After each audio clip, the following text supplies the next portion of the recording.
Hey guys, tonight we're stepping quietly into the polished parlour of a respectable 1800s home, a place where lace doilies bloom on every surface, where the scent of beeswax polish mingles with rosewater, and where you're about to have your first lesson in the art of becoming a good wife. The fireplace hums faintly in the corner, the clock ticks with smug regularity, and there's the faint creak of corseted bodies shifting on upholstered chairs. You're not here for tea, you're here to learn how your life will be shaped before you've even been allowed to shape it yourself.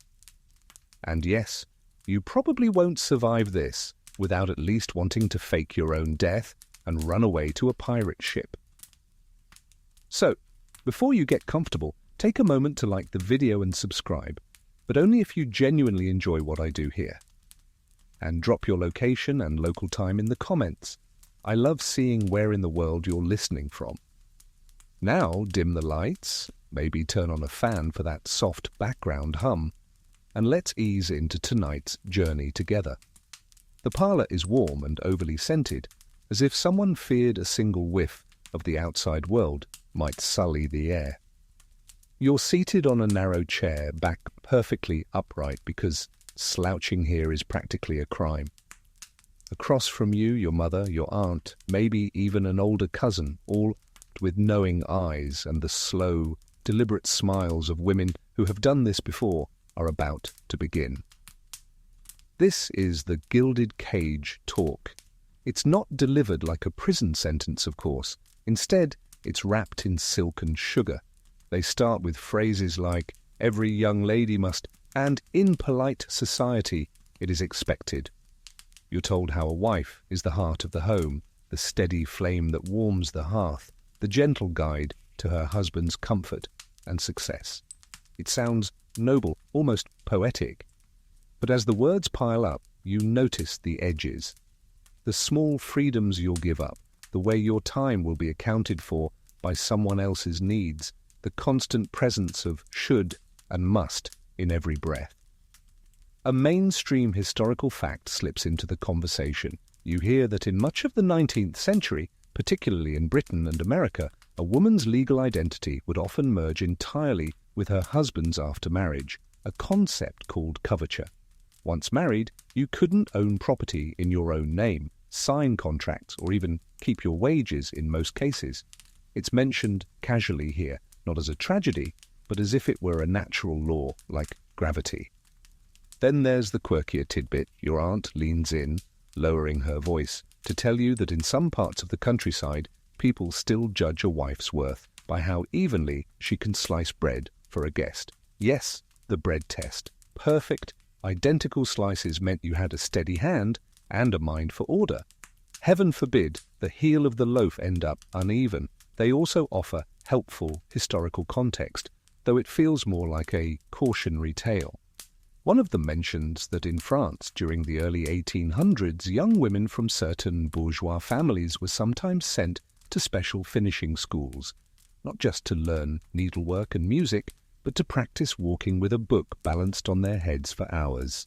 Historians still argue whether this was more about posture or about training endless patience. You're aware that you are, at this very moment, being watched, not just by the women in the room, but by the very walls, the polished mirror, the stiff-backed chair. It's as if the house itself is in on the lesson. They speak about composure, about knowing how to receive guests without fluster, about keeping one's opinions neat and tucked away like a well-folded linen napkin. You steal a glance at the small bookshelf in the corner and wonder if you'll ever be allowed to read all those novels lined up there. One of the older women notices your glance and warns, half-jokingly, about too much imagination being dangerous in a girl. After all, stories could put ideas in your head, ideas about independence, travel, and other inconvenient ambitions. By the time the lesson ends, your legs feel stiff, your jaw aches from polite smiling, and your head buzzes with rules you didn't ask for. Outside, you can hear the street, hoofbeats, a vendor's call, the faint laughter of boys you're not supposed to talk to alone. But in here, the air feels sealed, as if this room exists outside time, built only to mold you into something respectable.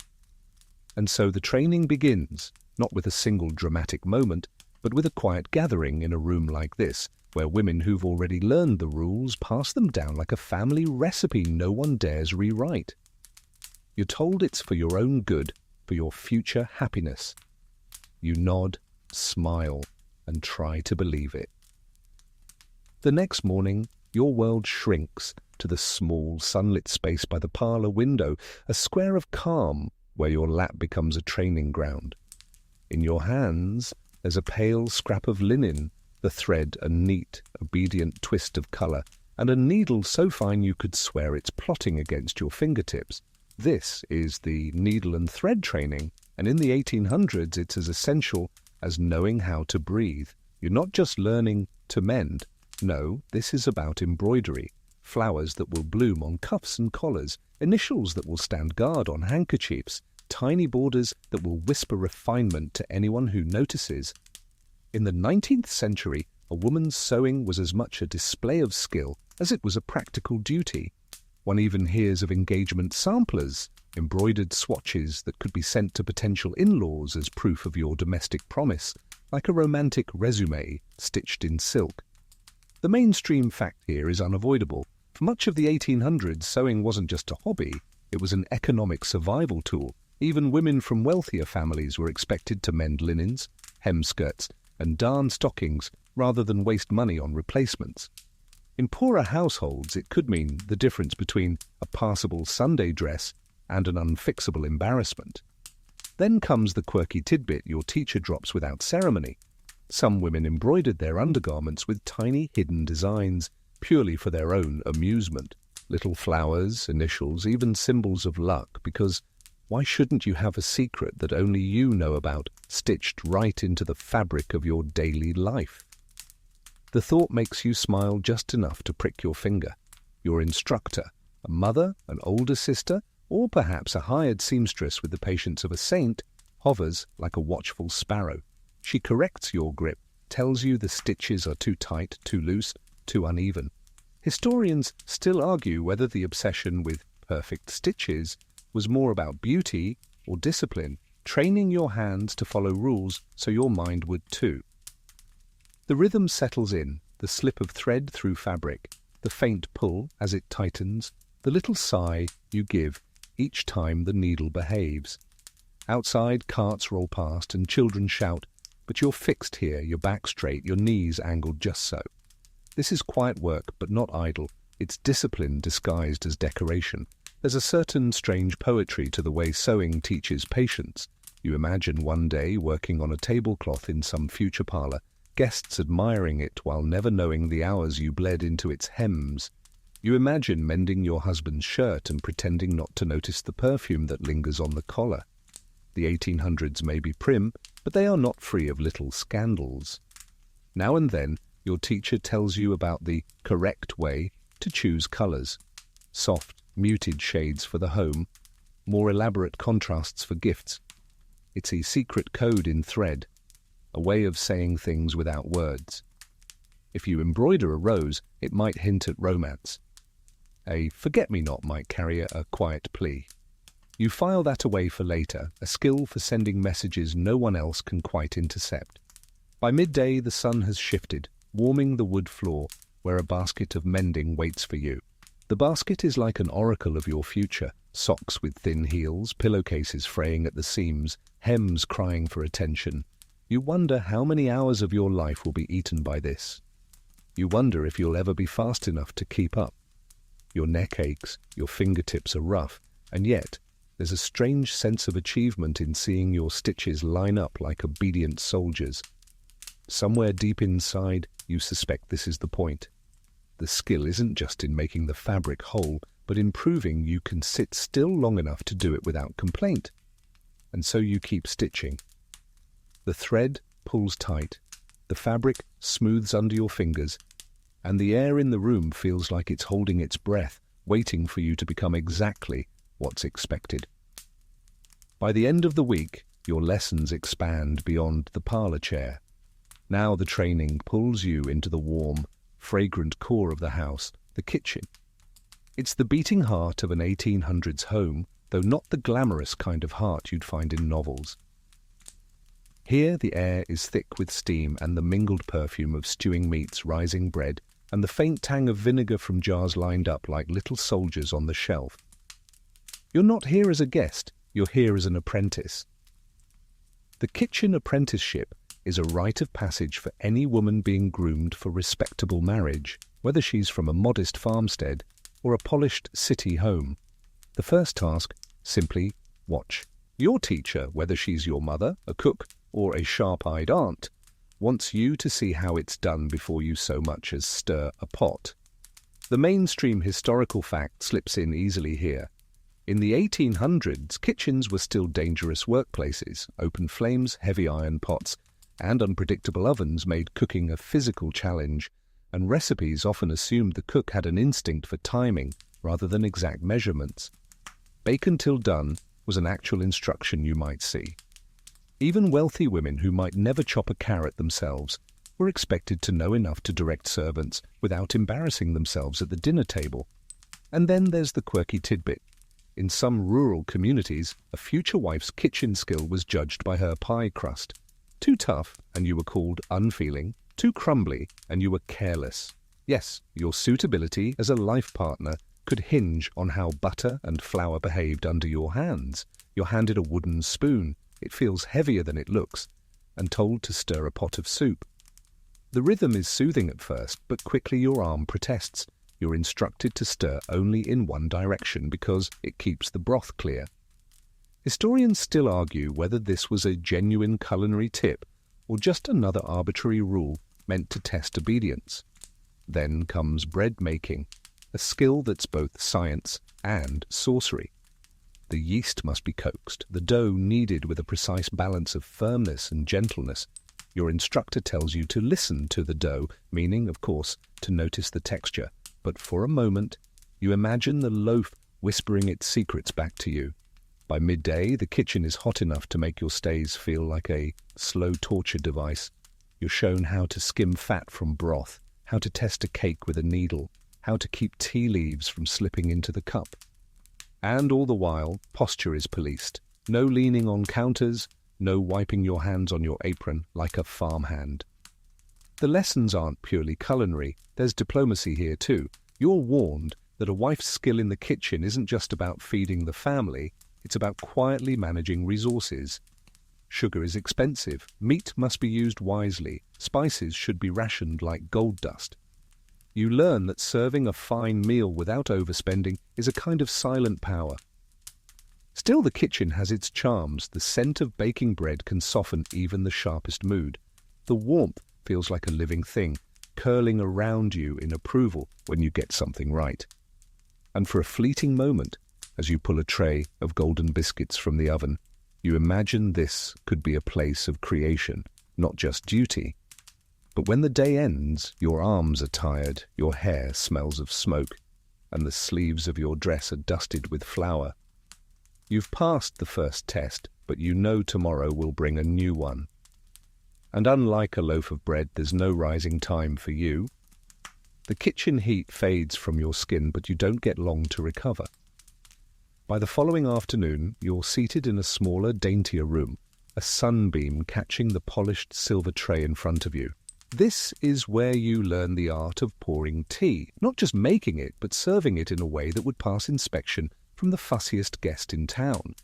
In the 1800s, tea service wasn't simply about refreshment, it was a performance. The tea table was where reputations were made or quietly dismantled. The mainstream historical fact here is that tea had been a symbol of refinement since the 18th century, and by the 19th, the ritual around it was so ingrained that even middle-class households practiced it as a mark of good breeding. The exact china, the neatness of the sugar tongs, the smoothness of the pour. Each detail whispered something about the hostess's upbringing. The quirky tidbit? In certain circles, the way you tilted the teapot could be read as a subtle signal, just a fraction too steep, and it might suggest you were rushing your guest away. A languid pour could hint that you were enjoying their company. Imagine your social fate hanging on the angle of your wrist. Your teacher places the delicate pot in your hands. It's heavier than you expect, and for a moment you worry you'll send the spout crashing into the rim of the cup. "Steady," she murmurs, and you try to keep your hand from trembling. The handle is warm, the porcelain smooth.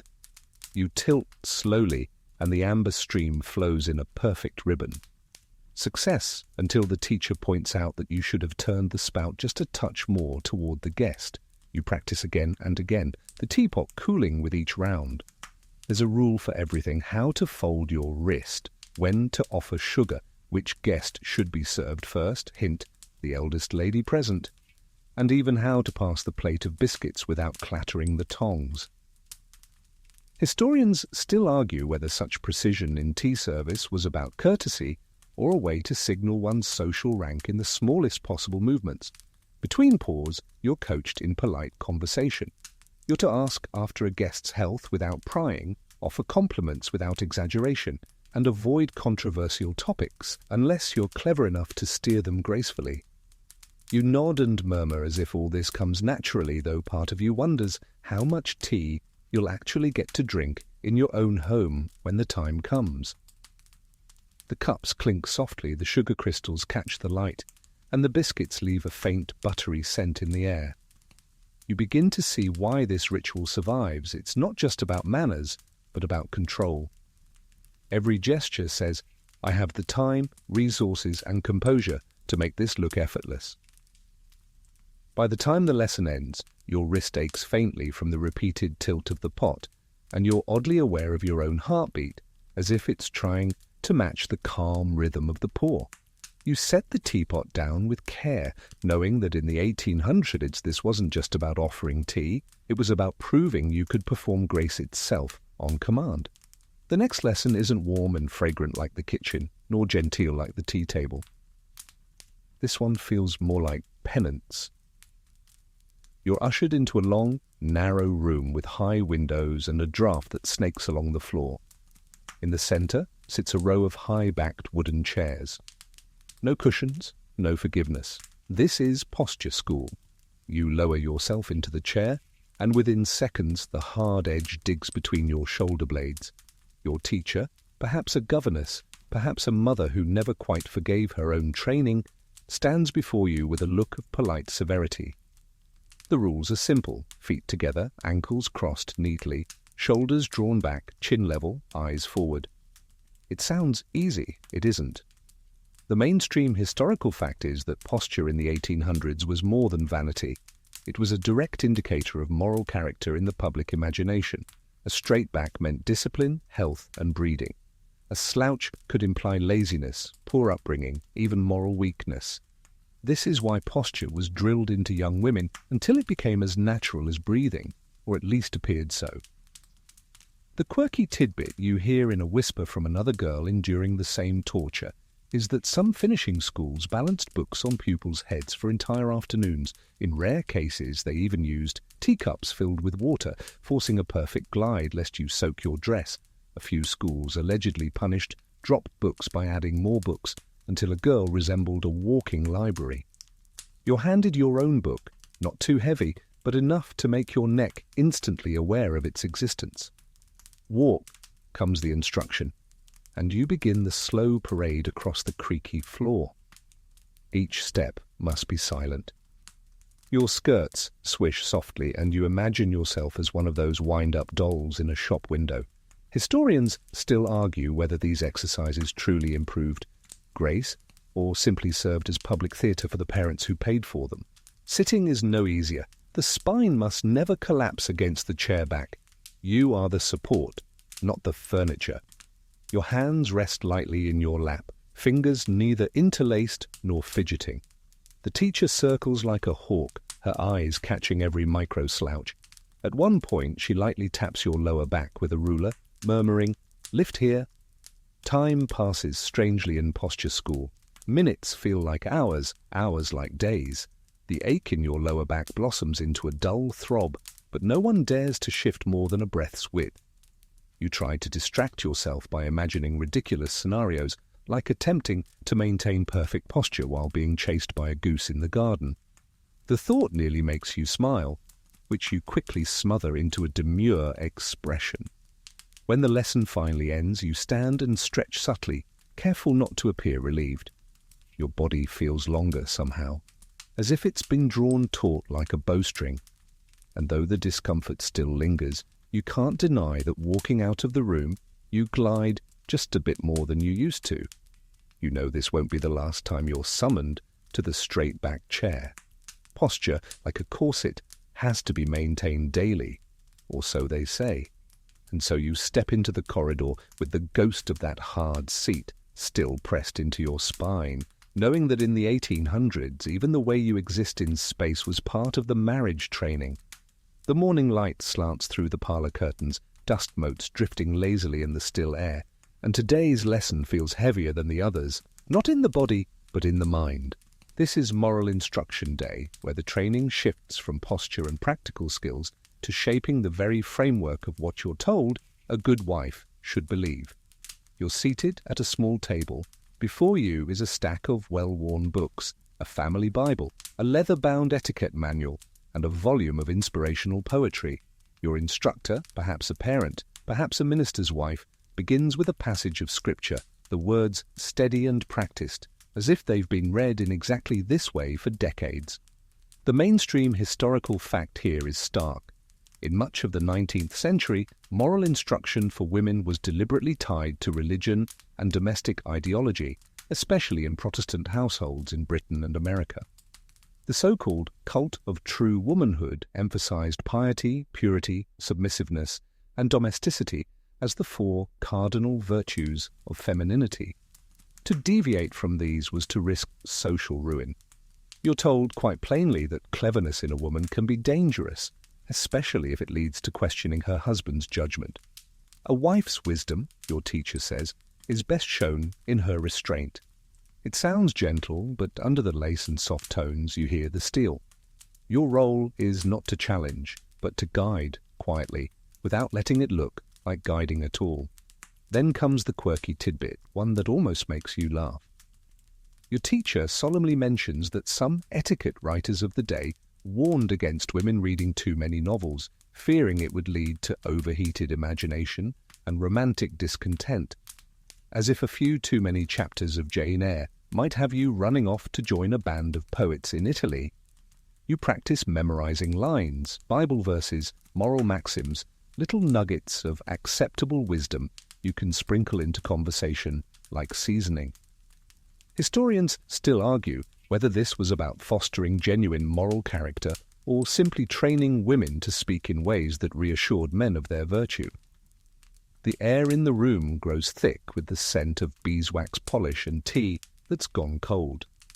Your instructor pauses now and then to ask you to repeat a verse or to summarize a moral lesson in your own words.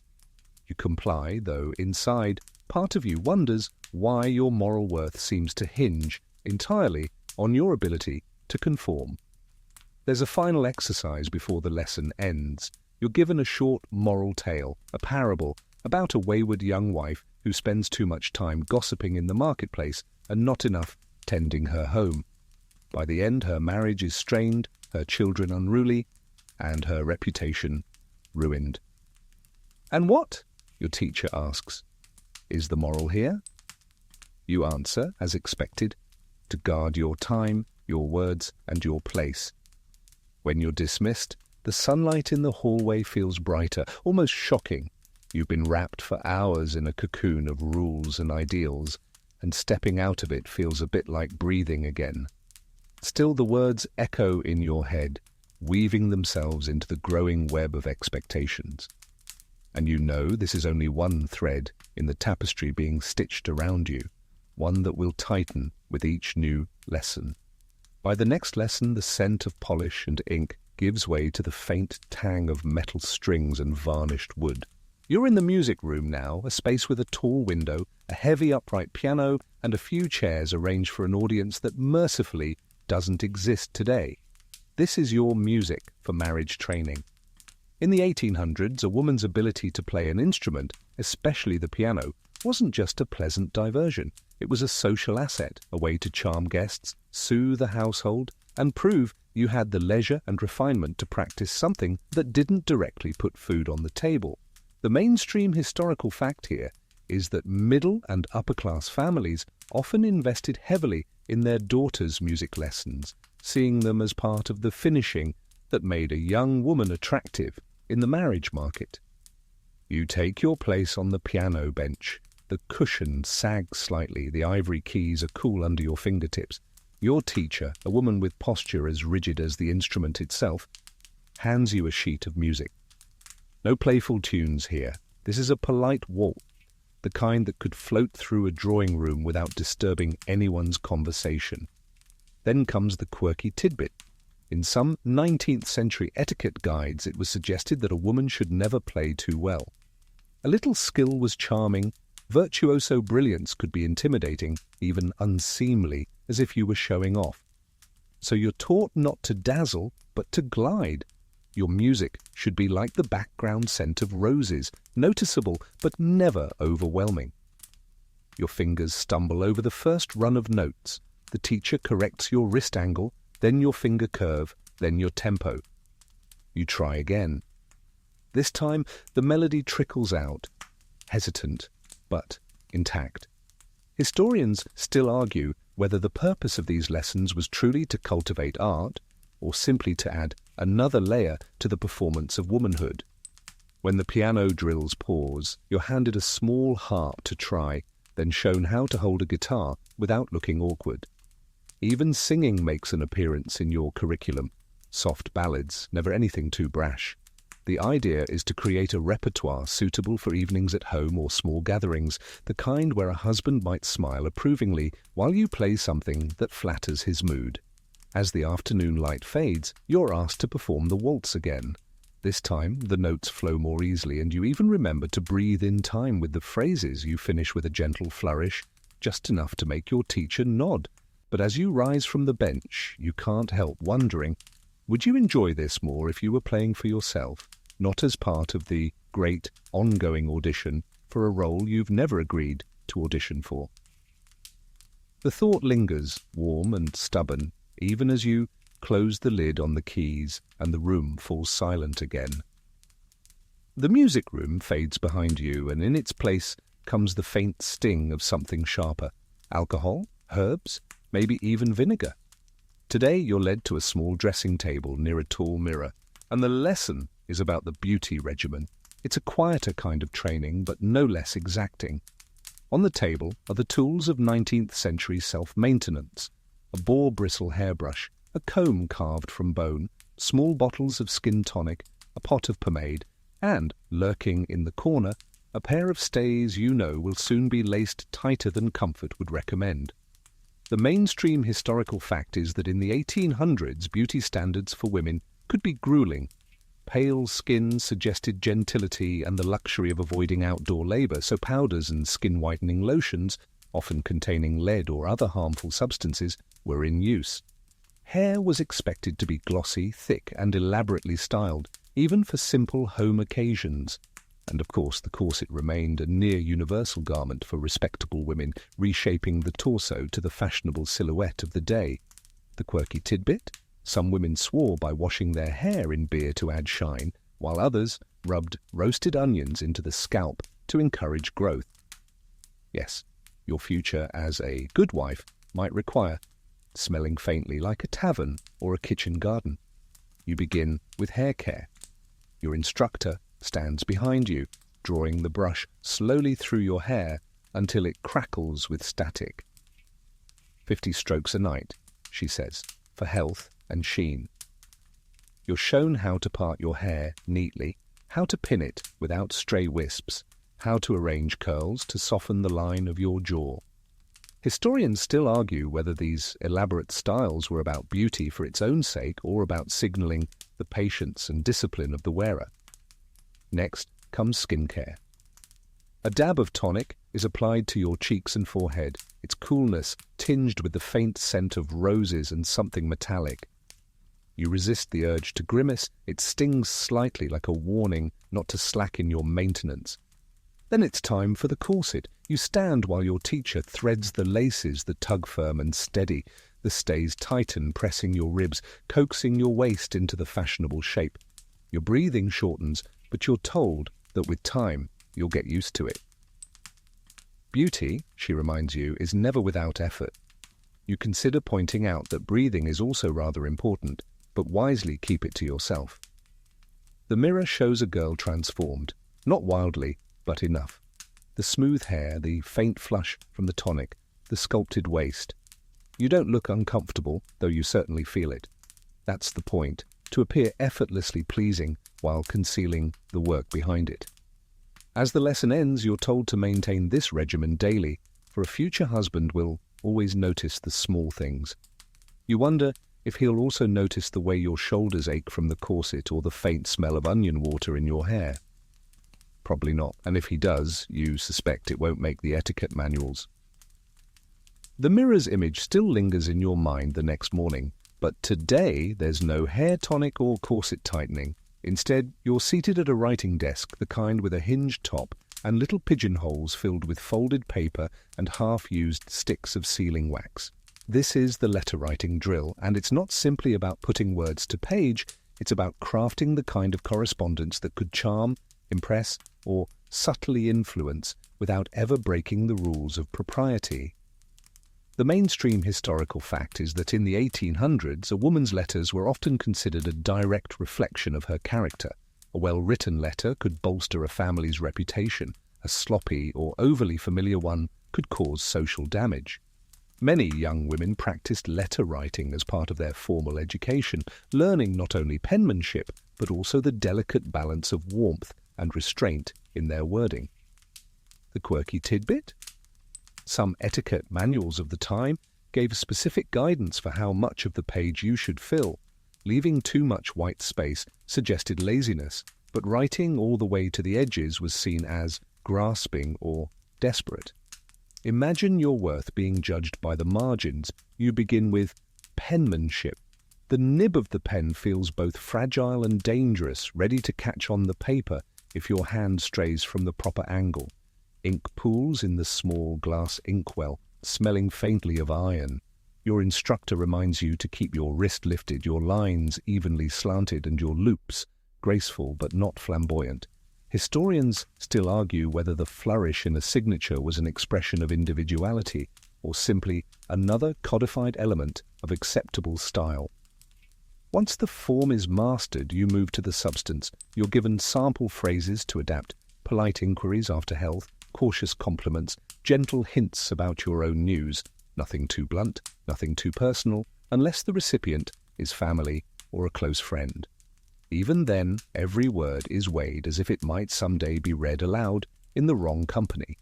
Your first attempt is a note thanking an imagined hostess for a recent tea. You include a reference to the delightful sponge cake, a remark about the weather, and a closing wish for her continued good health. The teacher nods, approving your restraint. You suspect she would faint dead away if you ever wrote what you actually thought. There's also the matter of presentation, the careful folding of the paper, the alignment of the edges, the sealing wax pressed just firmly enough to make a clear impression without cracking. You're shown how to hold the letter so the wax dries without smudging, how to address the envelope in a hand legible enough for the post but still elegant to the eye. By the end of the lesson, your fingers are faintly stained with ink, and you've produced a letter so perfectly polite it could be framed as a specimen of 19th century diplomacy. Whether it says anything meaningful is another matter entirely. But in the 1800s, meaning was often secondary to form, and you're becoming fluent in the language of saying nothing beautifully. The following week, your training shifts from pen and paper to needle and fabric once more, but this time the stakes feel higher. You're no longer practicing on scraps or mending worn sleeves. Now you're working on your trousseau, the personal collection of linens, clothing, and household textiles you're expected to bring into marriage like a walking dowry of domestic skill. Spread out before you are neatly folded piles of fine cotton, lawn, and muslin, all in shades of white and cream, waiting to be transformed into garments, nightgowns, table linens, and underpinnings. There's a faint scent of starch in the air, the crispness of the fabric promising both beauty and blistered fingertips. The mainstream historical fact here is that in the 19th century, preparing a trousseau could take months, even years, depending on a family's means. It was a public measure of a young woman's industry and readiness for married life. A large, well-made trousseau was not only practical, it was a visible sign of a family's pride and investment in their daughter's future. Then there's the quirky tidbit. In some households, certain items in the trousseau were embroidered with tiny, symbolic motifs: an anchor for steadfastness, a sprig of rosemary for remembrance, or a small, hidden heart meant to bring luck in love. Only the maker, and perhaps her closest confidant, would know they were there. Your teacher sets you to work on a set of pillowcases, demonstrating the tiny, invisible stitches that would keep the seams strong without puckering the fabric. You're expected to match every stitch in length and tension, and if one falls out of line, the seam is undone and started over. Historians still argue whether this perfectionism was about quality or simply about instilling an unflinching attention to detail that would spill over into every other part of a wife's duties. The days blur into a rhythm. Cut, hem, embroider, press. You work on chemises with delicate lace at the neckline, on tablecloths with borders of scrolling vines, on nightdresses so fine they seem almost transparent in the light. Even your undergarments are stitched with care. After all, they're part of the private performance of being a good wife, even if only you and your husband ever see them. There's a strange intimacy to the process. With every item you finish, you're constructing not just a wardrobe, but a vision of the married self you're expected to become. The soft cotton nightgown is a promise of comfort you may or may not have. The crisp linen tablecloth anticipates dinners where you'll smile politely across at your husband's guests.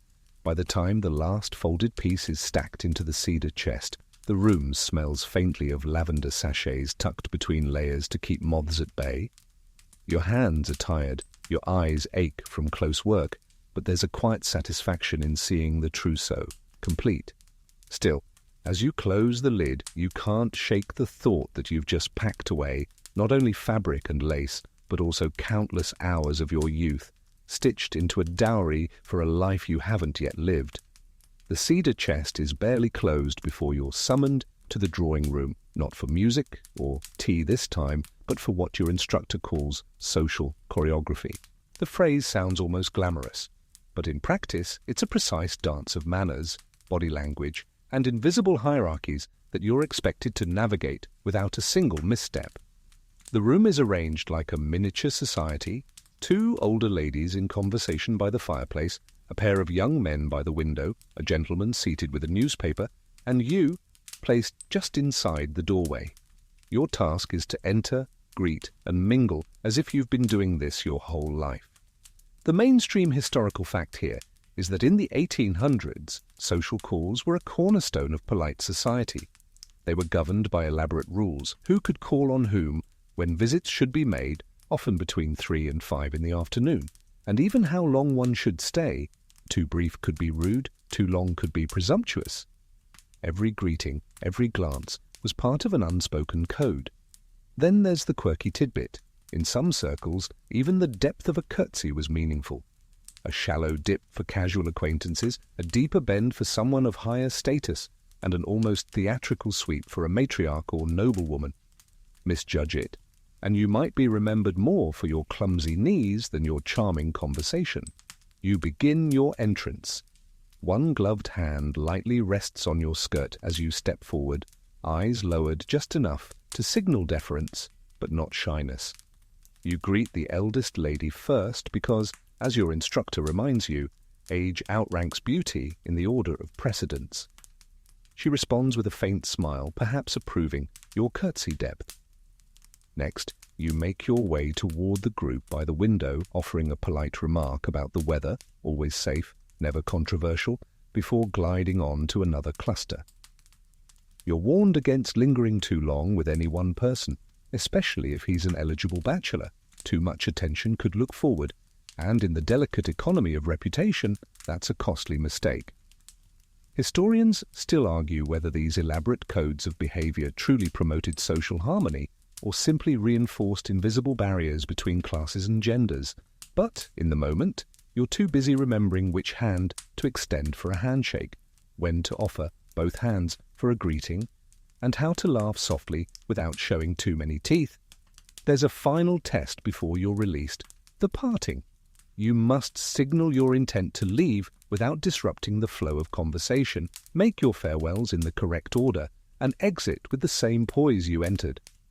No tripping over the carpet, no looking back longingly at the window group, no forgetting your gloves on the table. When you step back into the hallway, your shoulders drop in relief. The air feels easier to breathe without so many eyes assessing you. But you know this performance isn't an occasional event. It's a rehearsal for the hundreds of tiny social performances that will define your place in the 1800s world, each one as carefully choreographed as a ballroom dance. The social choreography lesson still echoes in your muscles when you're moved to a quieter, more practical space, a small sitting room with a sturdy oak table, a neat stack of ledgers, and the faint smell of ink and candle wax. Today's training is in household ledger lessons, and while it lacks the glamour of tea service or music, your teacher treats it with the same gravity as scripture. A worn ledger is placed in front of you, its ruled pages filled with neat columns of expenses: flour, coal, lamp oil, meat, sugar, laundry soap. Each number written with precision. The mainstream historical fact here is that in the 1800s, a wife in a middle or upper-class household was often responsible for managing the domestic accounts, even if she never physically handled the money. She was expected to keep meticulous records, balancing thrift with the appearance of abundance, so the family could entertain without scandal or financial strain. The quirky tidbit. Some women developed their own private shorthand in ledgers to disguise certain purchases from prying eyes, often small indulgences like ribbons, sweets, or books that might be judged frivolous by a husband or mother-in-law. The code might be as simple as household sundries or as elaborate as an invented word. You're handed a quill and a pot of ink and told to copy a week's worth of sampled transactions. The ink flows a little too quickly at first, blotting the page, and you grimace. Your teacher reminds you that sloppiness in a ledger is like a loose thread in a gown. It signals neglect.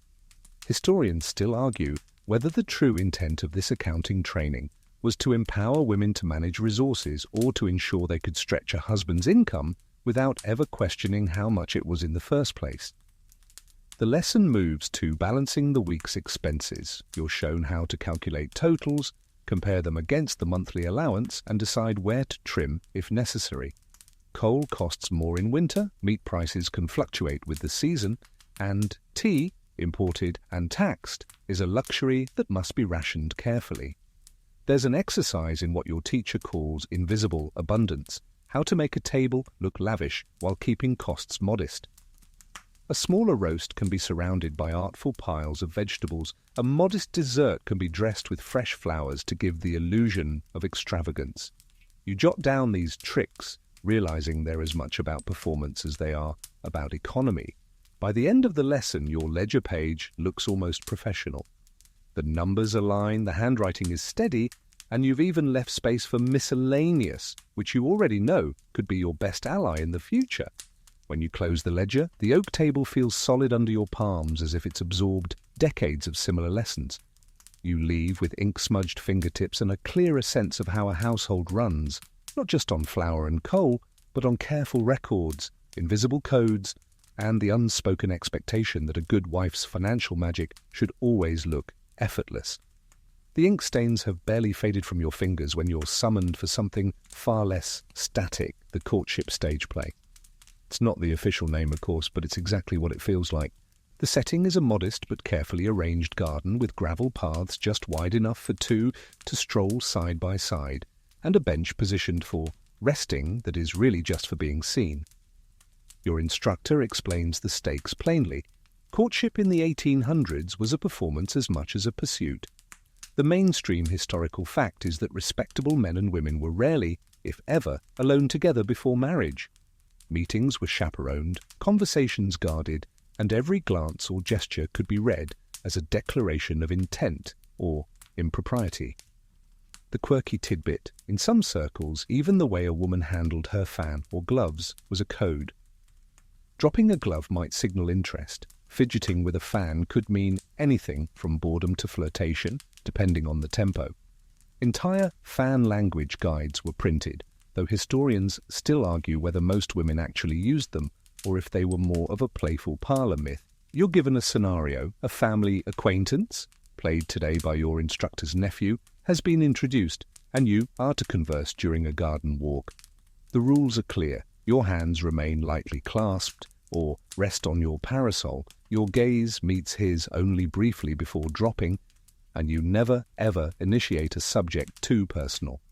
The first lap of the path is easy enough: remarks about the weather, the roses in bloom, the state of the gravel underfoot. The chaperone, stationed discreetly nearby, coughs lightly when the space between you grows too close. You step half an inch away. Historians still argue whether these tightly scripted interactions genuinely protected reputations or simply delayed the inevitable moment when two people learned who they'd really married. But in this moment it feels like trying to hold a conversation while balancing on a beam. You're always aware of the line you mustn't cross. At the bench, you're instructed to sit, smoothing your skirts carefully. The young man offers a polite remark about your embroidery, a safe compliment, but one that makes your cheeks warm. You thank him and redirect the conversation toward a recent church sermon, earning a nearly imperceptible nod of approval from your instructor. When the session ends, you realize how exhausting it is to maintain poise while also calculating the implications of every blink and syllable. As you leave the garden, you glance back at the neat gravel paths and think about how courtship here isn't about discovering someone. It's about proving you can navigate a maze without ever touching the hedges. The gravel path of the courtship garden fades from memory as you step into a new kind of stage, this one indoors with the faint scent of soap, starch, and freshly polished wood. Today's training is in managing servants or pretending to, and even if your family doesn't have staff, you're expected to know how to behave as if you do. After all, in the 1800s, social class wasn't just about what you owned, it was about what you appeared capable of managing. The mainstream historical fact is that in middle and upper class households, the mistress of the home was responsible for directing servants' work, setting schedules, and ensuring the house ran like a well-oiled machine. She was also the one who absorbed the blame if guests found the soup cold or the linens wrinkled. Even households with only a single maid expected the lady of the house to understand her role as a supervisor. The quirky tidbit: some etiquette books actually recommended that women practice giving orders to family members or younger siblings in a polite but firm tone, just to prepare for managing staff one day. In smaller towns, this sometimes resulted in very confused younger brothers being sent to fetch coal as part of a pretend servant drill. You're seated at a small writing desk in the morning room, a sheet of paper before you. Your instructor explains how to compose a daily schedule for staff. The cook must be informed of guests well in advance, the laundrymaid's work timed so fresh linens are ready for the weekend, and the housemaid's dusting coordinated to avoid overlap with meal service. You jot down times, imagining invisible workers moving like chess pieces on your list. Historians still argue whether this role gave women genuine authority or simply made them middle managers for their husbands' estates. After all, the purse strings often belong to someone else. But the skill of keeping a household running, especially one large enough to employ multiple people, required a level of diplomacy that could rival a small government. If you're not from a family with servants, the lesson takes on a more theatrical quality. You're shown how to simulate staff management for visiting relatives, giving orders to siblings in a lower voice so it looks like you're speaking to a maid, or quietly disappearing to check on the kitchen, even if you're the one stirring the stew. Appearances, you're reminded, are everything. There's also a section on discipline, how to correct mistakes without lowering yourself to raised voices. A mistress, you're told, must maintain composure at all times. A flustered or openly angry woman reflects poorly on the entire household. By the end of the session, your paper schedule looks like a miniature military plan, complete with contingencies for bad weather and surprise guests. You're praised for your organization, though a quiet voice in your head wonders how much of this is skill and how much is performance. As you leave the morning room, you realize this lesson, like so many others, isn't just about what you do. It's about learning how to make the doing look effortless. even when it isn't. The morning room's air of efficiency gives way to a softer, more theatrical atmosphere in the next lesson, preparing the wedding face. This isn't about cold ledgers or invisible management. This is about the carefully curated image you'll present to the world on a day when every pair of eyes in the church will be fixed on you. You're seated before a tall mirror, framed in gilt, its glass slightly warped, so that you appear just a touch more ethereal than you really are. On the dressing table lie powders, hairpins, curling tongs, and a shallow dish of rosewater. The mainstream historical fact here is that 19th century brides were expected to embody modest beauty. Enough radiance to signal joy and health, but nothing so ostentatious as to suggest vanity. Cosmetics were often subtle to the point of invisibility, since heavy makeup was associated with actresses and courtesans. The quirky tidbit? Some brides dabbed a trace of beet juice on their cheeks and lips for colour, while others pinched their skin just before walking down the aisle to achieve the desired flush. A few even sipped small amounts of brandy beforehand, not for nerves, but to bring a warm glow to the complexion. Your instructor begins with the hair. Loose curls are coaxed into a controlled cascade, arranged to frame the face without a single, rebellious strand. A small wreath of orange blossoms, the traditional symbol of purity, waits on the table, ready to crown the style. Historians still argue whether the choice of orange blossoms was purely symbolic or also practical, as their scent could help mask less than fresh air in crowded churches. Next comes the skin preparation.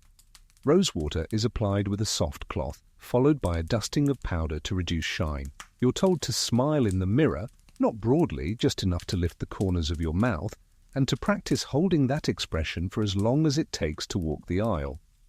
There's even instruction on how to accept compliments without appearing too pleased. You must glow, your teacher says, but not preen. The distinction feels maddeningly fine, like balancing a teacup on the edge of a saucer without letting it tip. The final step is rehearsal. Standing in the doorway, veil in place, you're asked to walk slowly toward the mirror while imagining pews full of guests. Your posture must be perfect, your hands steady, your gaze soft. At the end, you practice lowering your eyes modestly, as though humbled by the occasion, even if your heart is pounding. When the lesson ends, the veil is folded away, and the orange blossoms return to their box. You're left looking at your own reflection, slightly powdered, hair arranged just so, expression hovering between joy and restraint. And you realize that in the 1800s, even happiness on your wedding day was something you had to be trained to display in precisely the right way. The veil and blossoms are barely tucked away before the training moves into its most theatrical rehearsal yet, the wedding rehearsal. Unlike the quiet mirror-lit lesson before, this one is all movement and timing, set in a space made to resemble the interior of a small country church. The long central aisle is marked by a faded carpet runner, and the pews are simply rows of mismatched chairs occupied today by a mix of relatives, neighbors, and the occasional curious onlooker who's been roped into helping. Your instructor, standing near the altar with an expression of solemn authority, begins outlining the sequence you must memorize. The mainstream historical fact is that 19th century weddings were often less about personal vows of love and more about the public sealing of alliances, whether those alliances were economic, social, or political. A bride's poise during the ceremony could influence how her family was perceived for years afterward. The quirky tidbit? In some rural communities, guests would judge the success of a wedding partly by the bride's ability to walk the aisle without tripping, dropping her bouquet, or letting her veil snag. Superstitions held that a stumble meant bad luck, and some families even practiced the walk repeatedly in the weeks before the big day. You begin at the far end of the aisle, bouquet in hand. Your teacher reminds you that every step must be slow enough to savor, yet steady enough to appear confident. You must avoid looking directly at your future husband until the appropriate moment, as too much eagerness could be read as unladylike. Historians still argue whether this was a genuine display of modesty or simply another way to control the bride's presence in her own ceremony. Then comes the vow practice. You recite the words softly, careful not to rush. You're told to keep your hands lightly clasped, your eyes lowered until the final phrases, and your smile modest but unwavering. Even the tilt of your chin is corrected to ensure it photographs well, though of course, photography is still a novelty, and only the wealthiest couples will have the day captured on glass plates.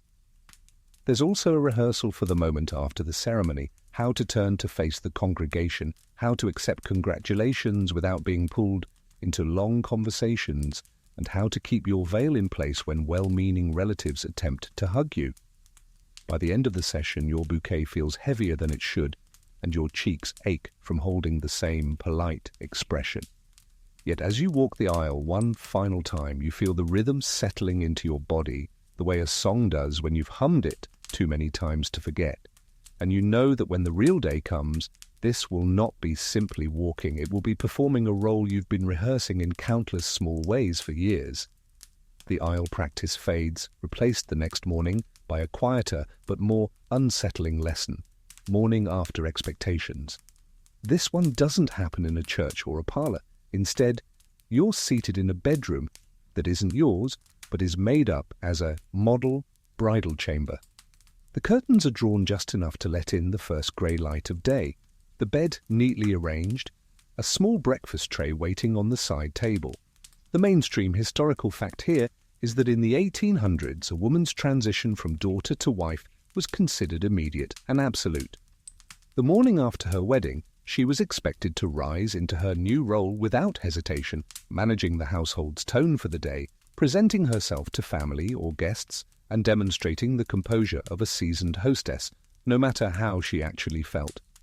The quirky tidbit, in some rural areas, neighbours or relatives would serenade the newlyweds with music or banging pots outside their window at dawn, a tradition meant to celebrate, but which often left the bride scrambling to appear composed at a moment when she'd have rather stayed hidden.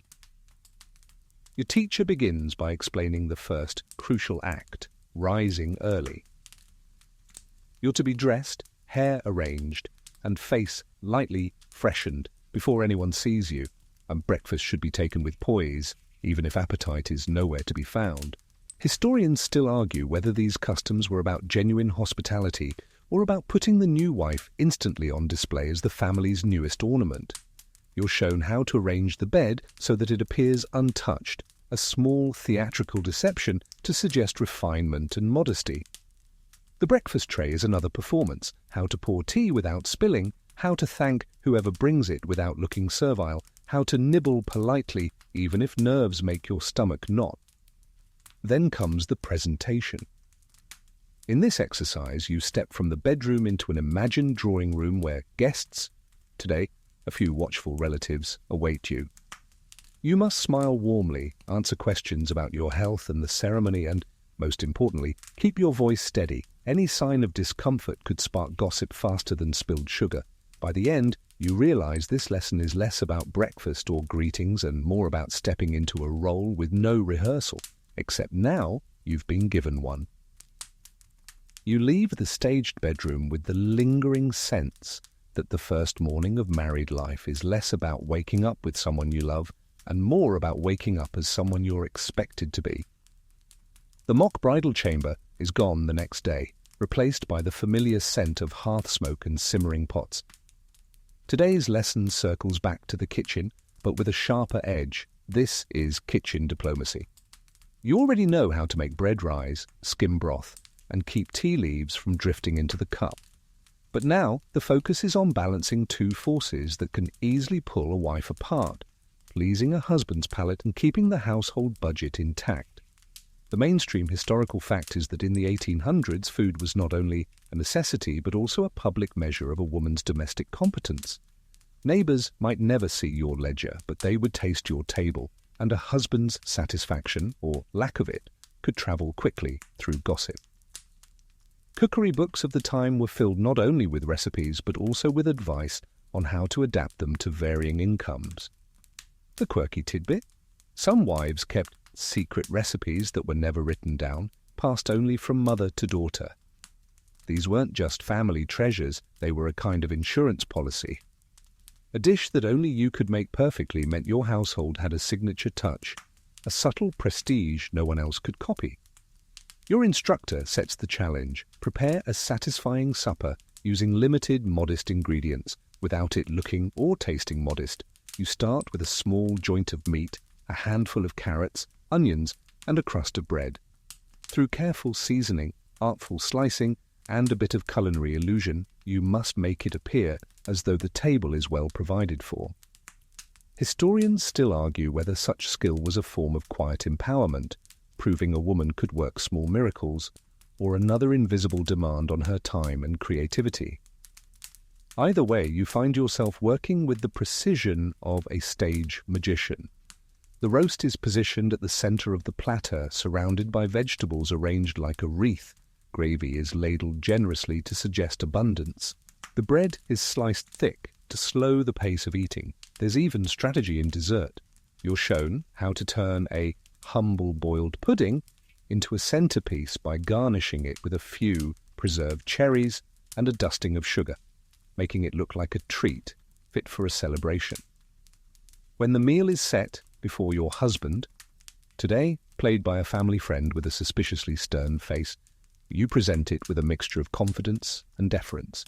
His mock approval earns you a rare smile from your instructor. By the end, you understand that kitchen diplomacy is as much about reading the room as reading the recipe, anticipating moods, flattering tastes, and disguising the limits of your pantry without ever admitting there were limits at all. It's performance art, edible and fleeting, yet judged with lasting memory. The scent of your carefully disguised supper still lingers in your memory the next day, but today's lesson is stripped of flavor, fragrance, and ornament. You're in a quiet sitting room with no tools, no books, no music, only the presence of your instructor, whose calm demeanor conceals a lesson far more difficult than any ledger or recipe. This is the art of silence. You're told at once that silence in the 1800s is not emptiness, it's a tool. The mainstream historical fact is that in polite society, a woman's reputation could be damaged as easily by too much talking as by a public misstep. Women were encouraged to speak when spoken to avoid dominating conversations and to master the art of listening in a way that kept others at ease without revealing too much of themselves. The quirky tidbit: some etiquette manuals even prescribed how long a pause should be between sentences in different company, shorter with family, longer with strangers, so as not to appear over-eager. There were women who could converse for hours while speaking fewer than a dozen sentences, guiding others to talk instead. Your first exercise is observation. You sit across from your instructor as she pretends to be a guest, sharing trivial gossip. You're not allowed to contribute beyond the occasional polite murmur or slight smile. The challenge is to appear engaged without actually committing yourself to any opinion that could later be repeated. Historians still argue whether this skill was about protecting women from scandal or simply silencing them under the guise of refinement. Next, you practice conversational deflection. When asked a direct question, you're to respond briefly, then gently turn the topic back to the other person. "And how do you find it?" becomes your most valuable phrase. This keeps you in the conversation while removing any risk of saying something unsuitable. There's even a portion of the lesson devoted to facial expression. A raised eyebrow here, a faint tilt of the head there. These small cues signal understanding without words. You're told to avoid over-smiling, as it can make you seem frivolous, yet too much reserve might make you seem cold. By the end, you've gone an entire hour speaking no more than a handful of carefully measured sentences. It's oddly draining, like walking a narrow path without looking down, but your instructor assures you that true mastery will make it second nature. As you leave the room, you realize that the art of silence is not about muting yourself completely. It's about learning to speak invisibly, to say enough without ever revealing the whole of what you think. In the 1800s, that invisibility could be a woman's most dangerous and most necessary skill. The next morning, the quiet of yesterday's lesson is replaced by the murmur of voices, the faint clink of china, and the subtle rustle of skirts. You're in the dining room, not as a guest, but as the one responsible for keeping everything in motion. Today's lesson is hosting duties, and it's less about cooking or decoration and more about becoming the invisible conductor of an entire social event. The table is already laid, polished silver, folded napkins, candles in gleaming holders. Your job is to make sure the evening flows so seamlessly that no one thinks about the work behind it. The mainstream historical fact here is that in the 1800s, a wife's ability to host graciously could elevate her family's social standing. A poorly run dinner might not be mentioned directly, but it could quietly reduce invitations from the right households. The quirky tidbit? Some hostesses kept mental lists of conversation pairings, who to seat together to spark talk, who to keep apart to avoid quarrels. A sharp hostess could engineer an entire evening's tone just by adjusting who sat where. Your instructor walks you through the sequence. First, greeting guests as they arrive, warm but not too familiar. You're shown how to lead them to the sitting room, how to offer refreshment, and how to discreetly signal a servant, or, in humbler homes, a sibling, to bring in tea. Historians still argue whether these carefully choreographed gestures genuinely fostered connection or merely reinforced social hierarchy. Once the meal begins, you must manage multiple fronts at once. Keep the conversation at the table flowing, gently redirect it if it drifts into awkwardness, and notice instantly if a guest's glass is empty or their plate untouched. You're also warned to be ready with a light anecdote or question to bridge silences, never letting the evening falter. Then there's the unspoken duty of shielding your guests from gossip, especially the sort that travels fastest over candlelight and wine. If someone lobs a barbed remark, you're to laugh lightly, change the subject, or introduce a fresh topic so smoothly that no one notices the deflection. By the time dessert is served, you've circled the table in your mind 100 times, checking and rechecking that no one has been neglected, no conversation gone stale. When coffee replaces the final course, you shift guests toward the sitting room for music or cards, ensuring that the evening winds down without abruptness. When it's over, you're exhausted, though you've never once sat down. Your instructor assures you that a true hostess learns to hide her fatigue behind a final, glowing farewell. And you know now that in the 1800s, hosting wasn't just about offering a meal, it was about holding together an entire web of impressions, reputations, and unspoken rules, all while looking like you'd done nothing at all. The glow of candlelit conversation fades quickly the next day, replaced by the sound of children's chatter drifting in from the hallway. Today's lesson is child-rearing rehearsals, a polite way of saying you'll be practicing motherhood long before you ever have a child of your own. The mainstream historical fact is that in the 1800s, women were expected to be fully competent in childcare from the moment they married. There was no learning on the job without risking criticism from family and neighbors. For many girls, this meant years of unofficial apprenticeship minding younger siblings, cousins, or the children of family friends, before they ever became mothers themselves. The quirky tidbit? In some households, young women were deliberately left in charge of a fussy toddler or a stubborn school-age boy during family gatherings, purely as a test of temperament. How she handled the child's stubbornness could be discussed later over tea as a clue to her suitability as a future wife. You begin the lesson with 2 children, your instructor's niece and nephew, deposited in the room with you, along with a basket of toys and a plate of biscuits. The first task is to keep them entertained without letting them grow noisy or unruly. You're reminded that in a proper household, children should be seen and not heard in adult company. Historians still argue whether this was about teaching respect or simply enforcing silence for the sake of appearances.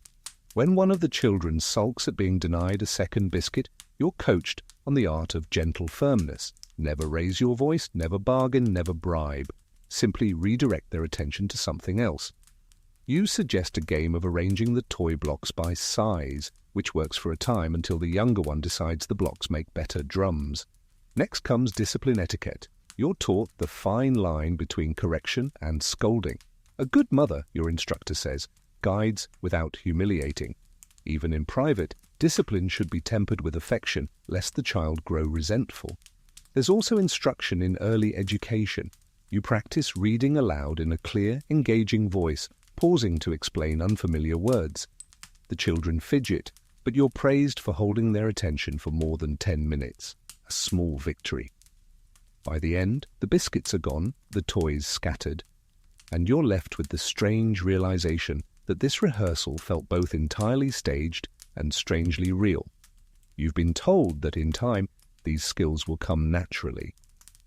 But as you watch the children run off down the hallway, you can't help wondering how much of this natural instinct is simply the result of years of practice under watchful eyes. The clatter of toys is replaced the following Sunday by the low, resonant hum of a church bell. Today's lesson is church display, and though the phrase sounds pious, you quickly realize this is as much about social theatre as it is about worship. The mainstream historical fact is that in the 1800s, church attendance in many communities was both a moral duty and a weekly opportunity for public visibility. For women, it was a time to demonstrate piety, refinement, and respectability under the gaze of neighbours, acquaintances, and potential suitors. Where you sat, how you dressed, and whom you arrived with could speak volumes. The quirky tidbit? In some towns, unmarried women were seated in a specific section, subtly separated from married women, and sharp-eyed matchmakers could be seen scanning the pews for suitable prospects. In other places, families competed to display their best clothing on Sunday mornings, even if it meant wearing the same finest outfit every week. You begin the exercise outside the church doors. Your instructor watches as you adjust your bonnet just so, ensuring the ribbons are tied at a flattering angle. Gloves are smoothed, skirts arranged, and you're reminded that the walk from the carriage, or from home if close enough, is part of the presentation. You must appear serene, unhurried, and as though the day's weather has no power over you. Once inside, the lesson becomes more intricate. You're guided to your assigned seat, learning how to nod politely to acquaintances without engaging in extended whispers. Your prayer book is to be opened quietly, your hymnal held in a way that allows you to turn pages without fuss. Historians still argue whether such precision was meant to enhance the sanctity of the service or simply to keep all eyes on an idealized image of womanly composure.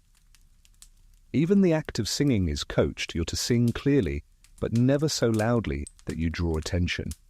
When kneeling, your posture must be graceful, your skirts arranged neatly behind you, and your gaze modestly lowered.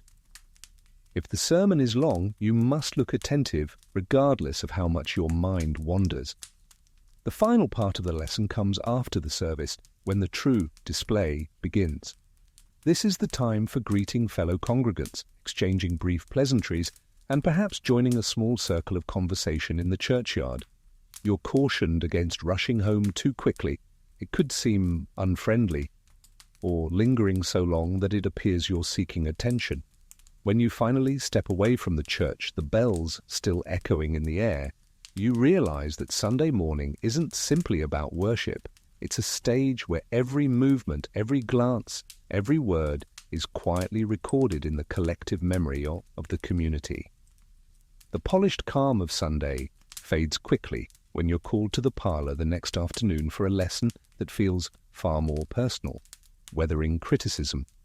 There's no tray of tea, no polite buffer of music or embroidery, just you, a chair, and your instructor, who explains in an even voice that every wife in the 1800s must be prepared to endure judgment from all directions, husband, in-laws, neighbors, without letting it bruise her public composure. The mainstream historical fact is that a woman's reputation at this time was a fragile commodity, easily damaged by gossip or disapproval. Unlike men whose errors might be excused as ambition or temperament, women were expected to absorb critique without visible resentment. Losing one's temper, even in private, could be labelled unladylike and whispered about for months. The quirky tidbit? In some communities, there were unspoken test remarks delivered by older female relatives to new brides, slight jabs about cooking, posture, or manners, not necessarily to wound, but to see how the young wife would respond under pressure. A calm deflection was seen as a sign she could handle the subtler power plays of married life. Your training begins with a series of mock critiques delivered in tones ranging from blunt to backhanded. "Your stitching is quite individual," says one stand-in aunt. "Perhaps you might try a simpler pattern." Another offers, "The soup was lovely, though my dear mother always said a proper broth never needs so much salt."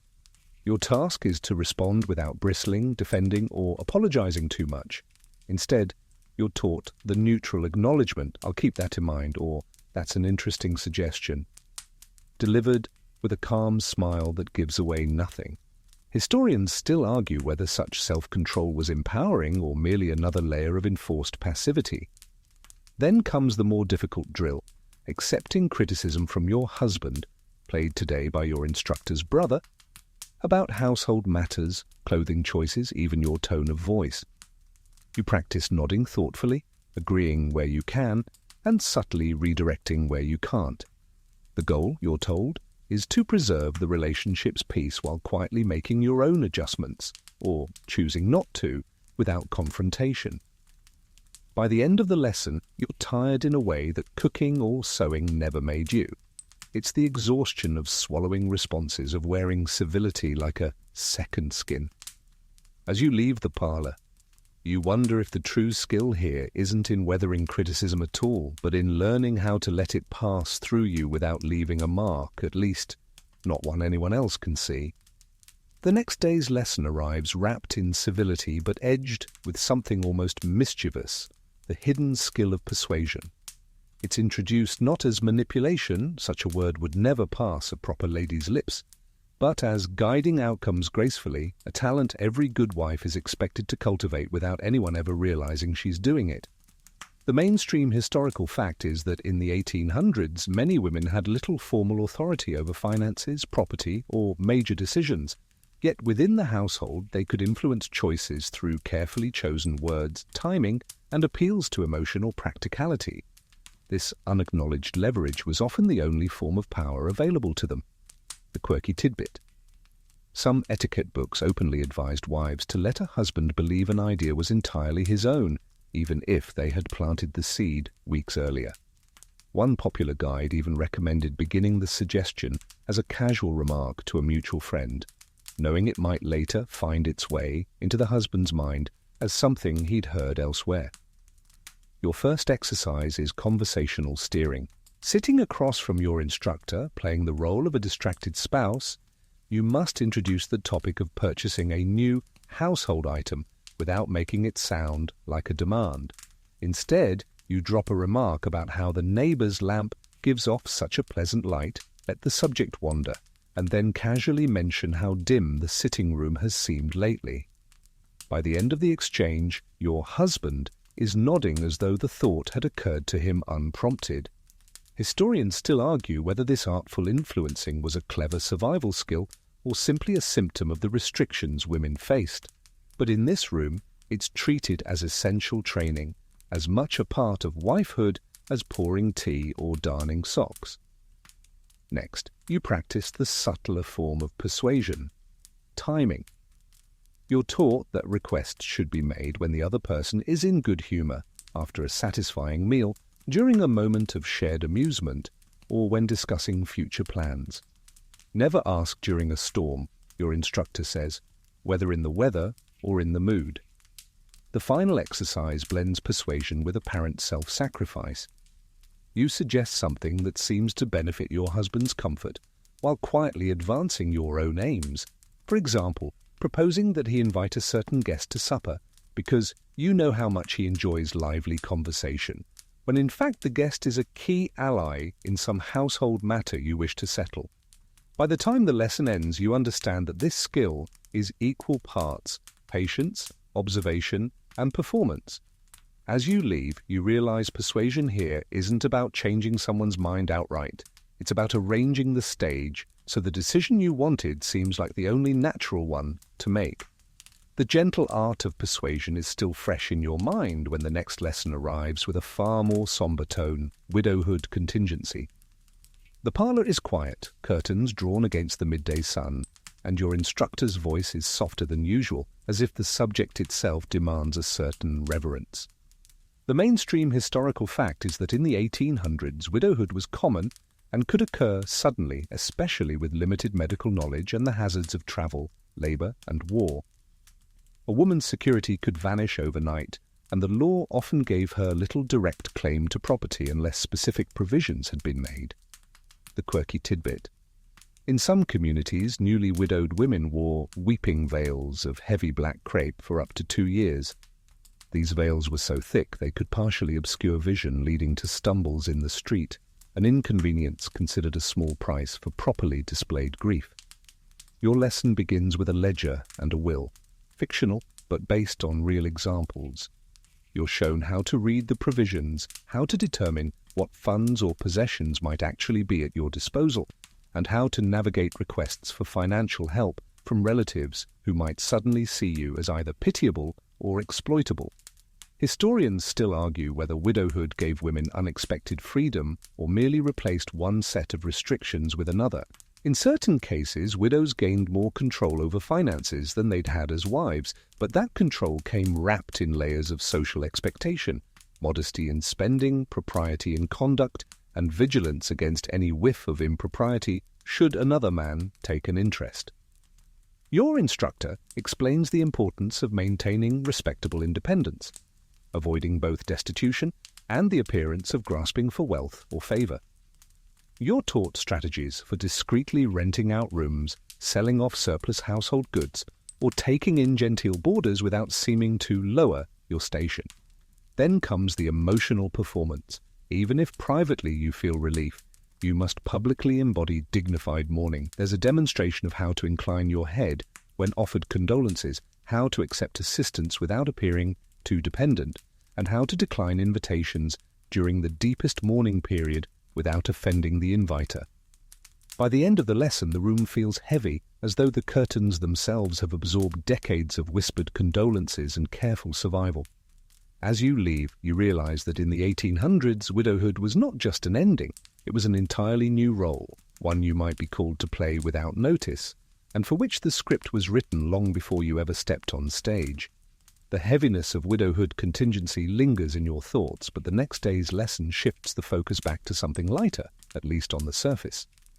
Today is fashion obedience, and the name alone makes you suspect that obedience will matter more than fashion. The mainstream historical fact is that in the 1800s, women's clothing was governed not only by taste but by strict rules of propriety. Dress codes shifted with the time of day, the season, the occasion, and even your marital status. A gown that was perfectly acceptable for an afternoon visit might be considered scandalous if worn to evening church service, and vice versa. The quirky tidbit?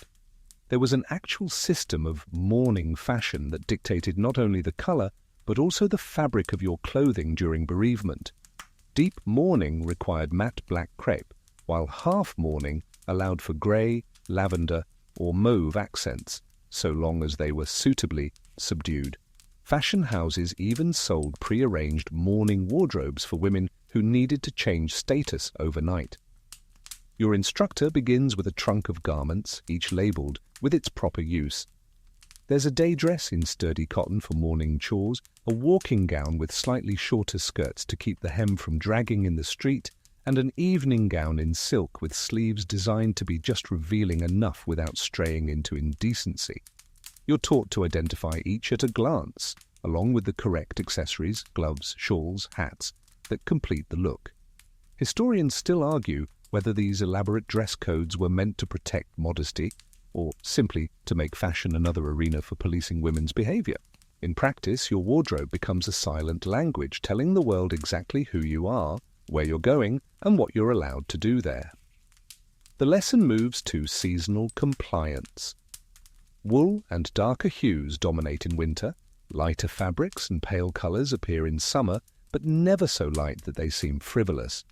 Even fabric weight is regulated, linen for high summer, velvet for the coldest months. Finally, you're shown how to adapt to sudden fashion changes without risking gossip. If a new sleeve shape comes into style, you're to modify just 1 or 2 dresses rather than overhaul your entire wardrobe. enough to signal awareness without appearing vain. By the end, your head is full of rules, from skirt lengths to acceptable trim widths, and you realize that fashion obedience is less about expressing yourself and more about fitting into a visual script that everyone else already knows. As you leave the room, you catch your reflection in the hall mirror and think, not for the first time, that in the 1800s even the way you dressed was a form of public speech and silence was never really an option. The neatly folded gowns from yesterday's fashion obedience lesson are still vivid in your mind when your instructor calls you into the study for a talk with a sharper edge, handling temptation.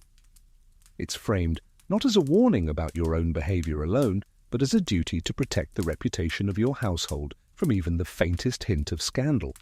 The mainstream historical fact is that in the 1800s, a married woman's perceived virtue was considered not just her own possession, but a shared family asset. Any suspicion of flirtation, impropriety, or infidelity, whether true or invented, could harm her husband's standing, her children's prospects, and her own place in society. The quirky tidbit? Some etiquette manuals actually cautioned women against standing too close to a man while examining goods at a shop counter, lest it be interpreted as undue familiarity.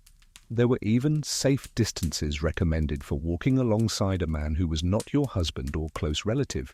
Your first exercise is all about public posture. You're told to imagine encountering an old acquaintance, male, unmarried, in a busy market street. You must greet him warmly enough to be polite, but not so warmly as to invite speculation. Your instructor notes how far apart you stand, how you angle your body toward the crowd rather than toward him, and how quickly you steer the conversation to neutral topics before taking your leave. Next comes the subtler challenge, books and letters. You're warned that certain novels, especially French ones, are rumoured to encourage dangerous fancies, and private correspondence with any man outside your family must be brief, formal, and ideally conducted through a third party. Historians still argue whether these cautions genuinely protected women or simply confined them more tightly within an already narrow sphere.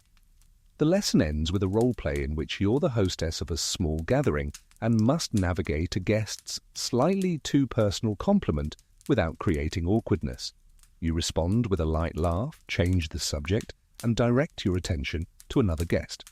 It feels smooth, even natural, but you're reminded that it's a learned reflex, honed to keep both yourself and your household above reproach. As you leave the study, you realize that handling temptation here isn't just about resisting your own impulses. It's about anticipating the judgments of others before they're even formed, and arranging your life so those judgments never have fertile ground to grow. The lecture on temptation still echoes in your ears the following morning, but today's lesson has a different flavor, less about guarding against scandal, more about guarding against the slow creep of time. It's called Aging Gracefully, and it's presented with the same matter-of-fact tone as sewing a hem or balancing a ledger, as though growing older was simply another domestic skill to be mastered. The mainstream historical fact is that in the 1800s, a woman's social value was often tied to her youth and physical appearance. While older women could command respect as matriarchs or community figures, there was constant pressure to remain presentable, even as age inevitably changed the body. Advice manuals of the era were filled with tips for preserving complexion, posture, and hair color, alongside more subtle instructions for adjusting clothing and demeanor to suit one's advancing years. The quirky tidbit? Some women swore by rinsing their hair with sage tea to darken greys, while others used a mixture of rum and rosemary as a tonic for both scalp and spirit. There were even youth waters sold by traveling peddlers, herbal concoctions that promised to restore vitality but were more likely to just taste unpleasant. Your instructor begins with posture. An upright carriage, she says, can take 10 years from the eye's estimation. You practice walking slowly across the room, shoulders back, head high, steps deliberate but not stiff. Historians still argue whether this advice was truly for health or merely a way to disguise age as long as possible. Next comes clothing adaptation. You're shown how to shift from the brighter colors of youth to more subdued, dignified tones, lavender, dove grey, deep green, without appearing drab. Jewellery, too, is to be worn sparingly in pieces that signal refinement rather than ostentation. Finally, there's the matter of manner. You're told that wit should become warmer, not sharper, laughter softer, movements more economical. The idea is not to vanish from social life, but to occupy it in a way that inspires respect instead of comparison. When the lesson ends, you catch your reflection in the glass cabinet door. You're still young enough for now, but you can already see how the rules are quietly preparing you for the day when the good wife must also be the good elder. And you realize aging gracefully here is not just about resisting time, it's about performing the part of someone untouched by it, for as long as society will believe the act. The lavender tones of aging gracefully still linger in your imagination when you're ushered into a cozy sitting room for a lesson that feels strangely familiar, passing it on. This is where all the training you've endured is turned outward, preparing you to become the next link in the long, unbroken chain of instruction that brought you here in the first place. The mainstream historical fact is that in the 1800s, older women, whether mothers, aunts, governesses, or respected neighbours, were the primary transmitters of domestic and moral education to younger girls. Formal schools might teach penmanship or geography, but the art of running a household, guarding one's reputation, and navigating society was handed down woman to woman, often in private spaces. The quirky tidbit? In some households, this mentorship began almost playfully, with older girls training younger ones by setting up pretend tea parties, mock ledgers, or staged social visits. What started as a game quickly became rehearsal for the real thing. Your instructor begins by having you take her place. A much younger girl, a cousin or neighbour, sits across from you, wide-eyed and fidgeting. You're to walk her through a simple task, folding a handkerchief neatly, placing it on a side table, and offering it as if to a guest. You find yourself repeating the same phrases you've heard all year, your voice unconsciously adopting your instructor's measured cadence. Next, you guide her through a short, polite conversation, correcting her posture and gently steering her choice of words. Historians still argue whether this passing down process preserved valuable skills or merely reinforced the social boundaries of the time. But here, in the quiet rhythm of instruction, it feels both inevitable and strangely intimate. As the lesson continues, you realize you're not just teaching the mechanics. You're modeling the calm tone, the poised gestures, the deliberate silences that were drilled into you. The girl copies your movements with a kind of earnest mimicry, unaware of the layers beneath them. When the session ends, she thanks you and runs off, leaving you alone in the sitting room. For a moment, you see yourself as part of a much larger pattern. Women training women, each one shaping the next without questioning the shape itself. And you know that one day you'll likely pass these same lessons to another girl, even if you're not entirely sure you believe in all of them yourself. The sitting room is quiet now, the echo of the younger girl's footsteps fading down the hallway. You remain in your chair, hands resting loosely in your lap, as if the whole year's worth of lessons has finally settled into stillness. This final session is looking back in the quiet, a moment your instructor says every woman should take before stepping fully into her role. The mainstream historical fact is that women in the 1800s often had little time for reflection once married life began. From dawn until night, the day was a tapestry of tasks, social obligations, and unspoken expectations. Any pause to consider one's own path was rare, and often stolen in the brief moments before sleep. The quirky tidbit? Some women kept secret diaries, small, leather-bound books tucked away in sewing baskets or hidden behind false drawer panels, where they recorded their private thoughts, frustrations, and fleeting rebellions. Historians still argue whether these journals were meant as a personal escape or as a quiet act of preservation, a record for someone in the future to understand what life had truly been like. You take in the room around you, the polished table, the needlework in progress on the sideboard, the faint scent of lavender from the hearthrug. Your mind drifts back over the lessons, how to sit, how to pour, how to speak without speaking too much. You remember the ache in your back from posture school, the sting of tonic on your cheeks, the careful weight of a teapot in your hand. Some memories are gentler, the warm smell of baking bread, the rustle of silk skirts in the candlelight, the shy smile of the younger girl copying your movements. Others are heavier, the ledger columns that hid sacrifices, the carefully measured silences that masked your thoughts, the constant awareness that every action was being watched. You wonder how many of these rules will become habit, how many will slip away quietly, and how many you'll pass on without thinking, woven into the fabric of daily life until they're as invisible and as binding as the stays beneath your gown.